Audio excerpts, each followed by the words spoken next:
tell us what inspired you to become a lawyer in the first place. Thank you very much for having me today. So what inspired me to become a lawyer? Honestly, I think it's the usual cliche. I wanted to become a doctor, couldn't qualify, couldn't do math. But I've always had a passion for, what is right and what is wrong.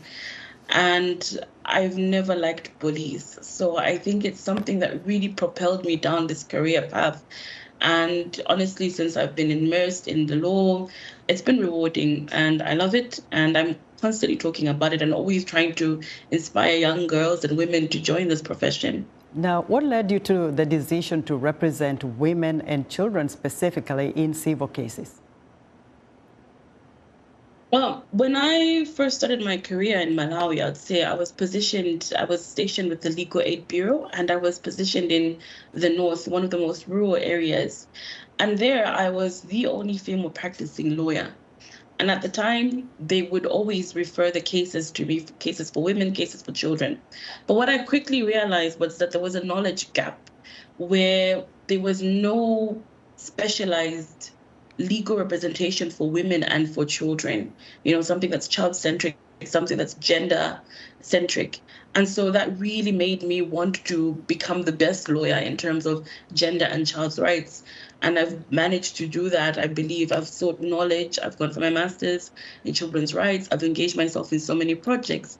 And so when the opportunity came to be a fellow under the Waging Justice for Women Fellow under the Cooney Foundation Justice, I really jumped onto that, not only because of what the Cooney Foundation is, but also the organization that would host the fellow in Malawi, so that being Women Lawyers Association, that have come out so strongly on so many issues concerning women and children in Malawi. For me, it just felt like the right decision, the right place to be. And we've done a lot in terms of, protecting and promoting those rights of women and girls in this country. Hazel, I understand you also run legal clinics.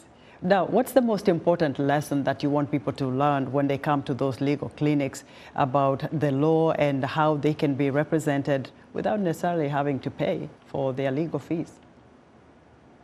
Well, I feel like you've actually summed it up. But I think the biggest thing for me is that when we go to these legal clinics, we go to some of the most rural areas in Malawi, some of the most underserved areas, hard to reach. And these are places where people don't even know that they actually have rights. So for me, the biggest thing is to really tell people that, look, you have the right to be recognized before the law. And because you have that right, you can enforce certain rights, and you really do matter. It's really bringing down this message. It's really about legal literacy. It's really about empowerment, especially for the women and the girls. It's no secret that Malawi is one of the poorest countries in the world, and it's on every scale. And literacy is a big thing. Empowerment is also a big thing. So if we're going to talk about tackling gender-based violence, we really need to empower these people. And so for me, the biggest thing right now, those legal clinics matter so much in this fight against gender-based violence, because we need to get to those people. They need to know that they matter. And very quickly, Hazel, do you recall a case that was very challenging for you to win in the court? Oh, yeah, several. But I think the biggest one that has stuck with me is it's a case that we were trying to navigate both the criminal system and also the civil system. It was a lady who had been charged for deserting a 2-week-old baby at the biological baby's father's place of work. A little bit of context, the man basically had abandoned her and was refusing to recognize the child and give this woman any assistance. Out of desperation, she left the child in his office to say, look, I can't manage to look after this child, you can. And he had this woman arrested.